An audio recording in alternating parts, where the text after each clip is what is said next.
All right, welcome back to another episode of Oak and Rock Fatherhood. I'm your host, Anthony Miglarino, along with Zach Small. And today's topic is going to be parenting in the military. We're going to put Zach in the hot seat. I'm going to ask him some questions, get a little bit of an understanding of what he went through, and then hopefully we can give some insight to other fathers going through the same struggles. And that's what we look to do here, help out as much as we can. Zach, what's going on, brother? Hey, what's up, man? It's an interesting topic we've got today. I've got a lot to say about it. Absolutely, man. We're gonna get to it. This is it's a difficult subject. It's something that I know that you went through for many years, and being a dad, having two great kids, and then having to get deployed. How were some of the things you did? What did you do to get prepared for this when you knew you were leaving? What did that look like, and how did you make sure that you stayed grounded and that you didn't let this negatively affect you?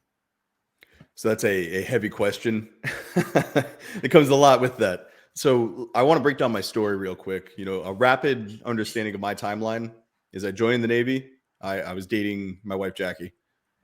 I deployed, or we got engaged, and I deployed to my first deployment. When I came back, that's when we got married, and that's when we had my son. And then I went to my second deployment. Then I came back from that deployment. I went to shore duty, which means I wasn't going to be deploying or going out to sea anymore. And that's when we had my daughter. And then I left the military. So that's a snapshot of my 8 years. So I deployed once with one child, and then my second child, I was home for 3 years. So I kind of have a taste of both worlds. In the Navy, one of the things to understand too is that there are a lot of deployments, that people go on, but there's a lot of in between that people don't really count.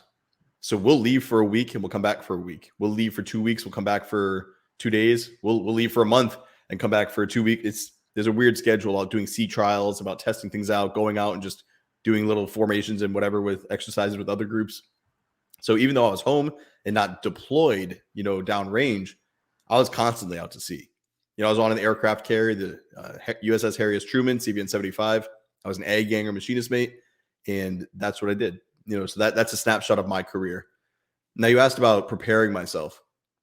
So when we had my son, I had moved Jackie and him home. So she lived with her parents for this first deployment because I was going to be gone. We had a less than 1-year-old together, and we were kind of just doing our thing. I moved her home so she would have family nearby to help her take care of the kid and all that jazz. And one of the things that happened, is the day before I left to return to Norfolk to deploy, I was about to hit the doors, about to leave her and the family for a year, whatever, go do my thing. And my son said, "Dada." First word, as I'm touching the door to leave the house. That's some movie shit. That is like some cinematography, scheduling it out. No, I'm walking by me, sitting on the floor playing with the ball. Dada, blah, blah, blah. I was like, oh my God. Let go of the door. I come back in. I give him a big hug. And then I leave. I pick my baby up. I hug him. I put him down. And I leave for a year. That sucks. That is not the easiest thing to do. But it was necessary. In the military, you do what you have to do. You do your job. And it's going to be kind of a shitty answer, if we're being honest. How do you prepare for that? You turn it off. We spoke about empathy recently. You shut it down. I could not sit and think about my kid, or I would have been a mess. I missed his first steps. I missed his first birthday. I missed multiple words that came after. I missed doctor's appointments. I missed little milestones of him, hitting these little things he's supposed to be doing in school and whatnot. I missed struggles. I missed injuries that he had. His first time bleeding. I missed a lot in that 1 year. I came back and he was almost ready to be a 2-year-old. That was my life. That was my experience. And that wasn't fun or easy. But in the military, you're not living what anybody would call a normal life. It's the warrior code. You're out going to war. You're defending, your tribe at large, your country in this situation. It was America and then the small family. America and then my wife, then my son, eventually then my daughter. That is the reason I left the military, because I am basing everything around family. That's my cornerstone. And I realized to do my job effectively, I mean, dude, I was volunteering for every deployment I could get. I was volunteering for IA bill. So I was volunteering for extra bullets and deployments to go do things. Because while I was wearing that uniform, that was my top priority. How can I best serve this country? How can I best defend the liberties of America? And it came at the expense of how can I be a great father, a great husband. So eventually I did end up getting out for family reasons. But Wow. as far as preparing yourself, for any parent that's ever deployed, and they understand this, you just flip a switch. Now mine were younger. So we can talk about kids that are older and recommendation and advice I have, but that was my experience. And I didn't deploy with my daughter at all. Like I said, I was on shore duty for those 3 years. So you actually left to be with your family more. Is that correct? Yes. To break All that right. down, I loved the military, man. I loved my time in the Navy. And when I got out, I was instructor of the year and sailor of the year. I was an E6 in a Creo 3 billet. So I was an overpopulated billet. I made E6 in 6. So within 6 years, I was an E6, which is our rank. I most likely would have made E7 or more and could have easily made it to retirement and gotten a pension at 38 or 39 years old. So no, and that's good because it just has me thinking about how the family that you didn't get to spend as much time as you wanted to with and raise your kids the way that you would have liked ultimately drew you away from something you love to something that you love more. And I think that's awesome, right? That is a true testament of the power of fatherhood, the power of family. And I was going to ask you if you had any regrets, but I want to ask you even a better question. I know we will have regrets, but we know that we can't go back and change the past. So how this shaped up for you, and this is thoughts in my own mind, what I'm thinking about, you know, if you had regrets, things weren't done the way you wanted them to turn out, you can't go back and change it. But what we can do, and in my mind, what I would have done was be super focused on what I do get to share now with my kids, right? Be very involved as much as I can and not waste a moment. So did you find yourself in that position? Is that Yeah, something it that went through definitely your fueled mind? that. Yeah, no, it definitely fueled that elastic like rebound. Like I went all the way this way missing these things and it shot me back. I mean, dude, there's a reason I volunteer to coach every kid's sport. My son and my daughter, I'm constantly coaching. When I sit down at their birthday parties, every single time there's like that microsecond of missing his first one. And and it makes me appreciate it. And nobody will remember it. He'll never remember that, but I do. And when I sit there, I'm like, I'm so glad I get to do this with them. I'm so fortunate that I get to be here with them because there are thousands of moms and dads right now who can't be with their children. They're deployed right now. We had a call Yeah. this morning in FOE. One of the men who's on his ship right now, he's got a wife, he's got a child, and he's not home. He's going to be missing things. So I really do soak it in and I do everything I can. And I'll go so far as to say this. I put a tweet out one time sharing that I passed when I left the military. There was a glass factory. They offered me $70,000 starting. And just off when I had first started there, they're like, oh, dude, like you're motivated, you're driven. We're going to bump you up to a supervisor. I would have been making 90K plus easy within my first year at that job. I was also accepted at a job in the federal government as a GS5. It was like $42,000 a year. I took that job and I left the glass job. The glass job would have had me working 60 plus hours, 70 plus hours a week. I would have been there nonstop. The other job, it was just a normal 9 to 5. I got my benefits, I got my time off, and they literally wanted me from when I got there to when I left. Not much extra work. I had more control over my time at that 40,000, whatever it was, 41,000 a year job than the one that could have been 90.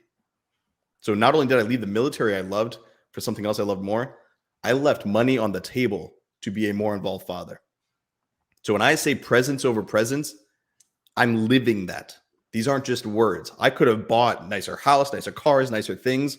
I chose to have more connection with my family, knowing I could build up that little pipe dream I had of turning the family alpha into something bigger. And come to find out, now I get paid to live my life more than I would have at that glass job. It's That's funny how things crazy. work out. That's crazy. Absolutely.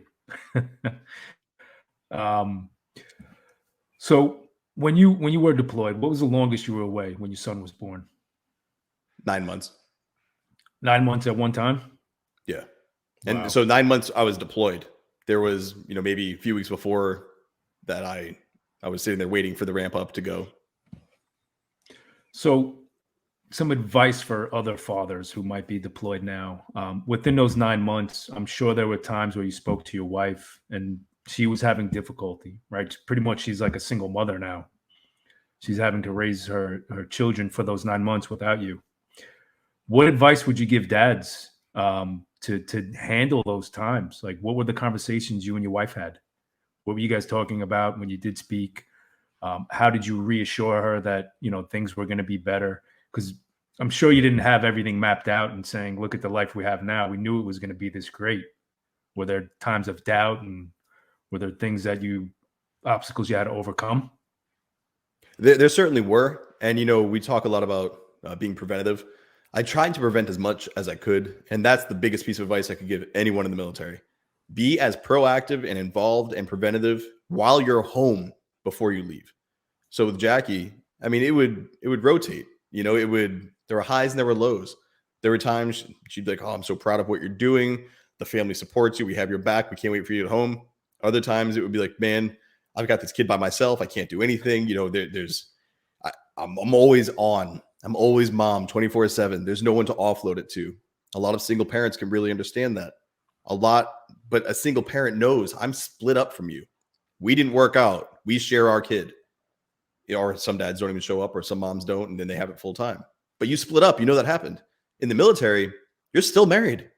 You're still together, but one of them, the appearance, or the feeling that can build is that, hey, you're out doing something that's giving you great satisfaction. You're out, I would send pictures of stuff from like Dubai, Bahrain, like all these places we would go. And it would come across as like, "Hey, I climbed a mountain in Greece. Check it out. I got these cool things." She's like, "I had a kid vomit on me and shit his pants and have to go to the doctors." I'm like, man, that.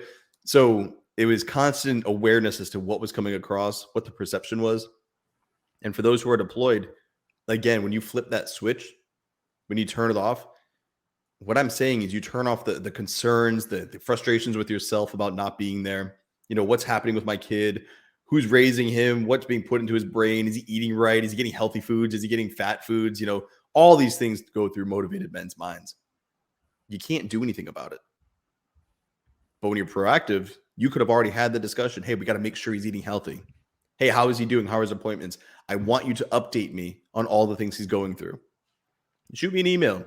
Nowadays they have service in these other countries. I feel like an old man, but like back in my day, I had a phone card and I had to use a payphone. Satellite phone. Yeah, man. Like I don't even know if Skype was a thing. I don't remember seeing my wife. Like she would send me letters with photos in them. That would we were on that level. Like like, "Hey, send nudes." No, it's like, "Hey, send me a photo album." Like go take Polaroids, get that shit processed at CVS, and then send that to me. That was our process. So it wasn't what we have nowadays. But absence is absence. A father not there is a father not there. And as a father, you want to raise that young king or queen, to grow and blossom and do these things. It starts with you being able to keep your cool and do your job. If I was thinking about home while I was at work, I could have gotten myself or other people killed. So I've got to be focused on the job at hand. And that's where you can't let what's happening at home get into your life. You simply can't. There's a compartmentalization there that it's very difficult to do, but it's absolutely necessary. You have to be like, "I'm at work now. On that phone call is the only time I'm empathetic, Zac. On that phone call with you, I'm there for you. I'm listening. Let's talk about it." When that hangs up, I'm back at work. There's no time to think about home. There's no time to think about that stuff. I've got a job to do. That's 100% what I'm going to do. But again, we had a lot of talks prior to, so she knew what I wanted and what I needed from her while I was deployed. Yeah, like we say, prevention. Being prepared for what's coming. Listen, it's great to have a excellent wife by your side and know that things are being handled when you're away. So it's important to pick the right woman. Yeah, that comes that's a into totally the different mix. podcast. But yes, that could be an answer of its own. Is have the right Yeah. lady taking care of your child at home. Absolutely. So when you came back from 9 months, was that the first time you saw your son? Did you leave I'm just trying to No. paint So the I timeline. think when I Okay. left, he was like 8 months old or 9 months old. He wasn't a year. I missed his 1 year birthday. So I don't remember when I deployed. It might have been June, July, let's say. And his birthday's in August. So it was a situation like that. So when I came back, though, he was, I'm not going to say a full grown man, but when I left, he was crawling around. It's like I came back and he has a beard. No, like So, he was but a did kid. that further get you into the process of saying, "Hey, man, I need to be with my family more"? Right, being away for so long and then coming back and seeing him, was that just pushing even more so that you needed to get out, or? It's funny. No. And again, I'm trying to put myself back in that headspace. When I was gone, yes, while I was gone. When I came back, I was so proud of him and my wife that all I could focus on was them. Like, hey, we're back together. We're a family. I didn't deploy again though afterwards. And I would say too, again, he had just said his first word when I was leaving. So he didn't really have, and him and I together hadn't had many experiences together. I didn't really know him as the person. I knew him as the baby. But when I came back, dude, he was talking. He had a lot of words to say. He was moving around. He's more mobile. I was like, look at this dude. Like, that's my little man growing up and doing these things. Cool. And it was, I think if I had left again, he would have known. And that would have been much more difficult. So parents who have 5-year-olds, parents who have 12-year-olds and they're deploying, I couldn't imagine leaving for a year right now. I can't even play that what if game. Like, there's no way. If I left my family for a year, like, so much has happened in this year alone. Like, I couldn't imagine 1 year without being with them now at this age.